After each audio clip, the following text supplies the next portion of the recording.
ఏ మాత్రం కూడా ఆలోచన చేయకుండా మనం ఆఫర్స్ వెళ్ళిపోతాం. అందరూ ఇప్పుడు వీళ్ళు మాక్సిమం వీళ్ళు మాట్లాడుతున్నారు ఆఫర్ చెప్తారని అంటారు. సో మనం పబ్లిక్ లో మనం ఆఫర్కి వెళ్ళిపోతాం. ఆల్రెడీ మీరు నాలుగింతలు రెట్టింపు ఆఫర్లు ఉన్నాయి, అవంతా చెప్పేసిరు. ఓకే, ఇప్పుడు నెక్స్ట్ ఈ ఆఫర్ల విషయానికి వస్తే చెప్పండి.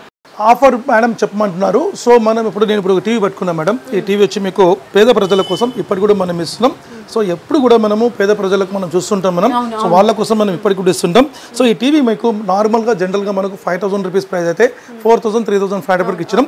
బట్ ఇప్పుడు మనకు ఈ దసరా టు దీవాలి ఎవరైతే వాళ్ళు వస్తారో వాళ్ళకు కేవలం ఇది ఏ సంవత్సరం మేడం? ఇది 2025 రూపాయలకి ఇస్తాం మనం. ఎస్. అయితే మేడం ఏదో చెప్పిందో మన సంవత్సరం 2025 కాబట్టి 2025 రూపీస్కి ఈ టీవీ మనం ఇచ్చేస్తాం. ఇది మన కన్సూమర్ కోసం. ఇది స్పెషల్గా మనం దసరా కానుక దివాళీ కానుక ఏ మాత్రం మిస్ చేసుకోకండి, తప్పకుండా తీసుకోండి. పేద ప్రజల కోసం స్పెషల్గా మేము ఇచ్చేది.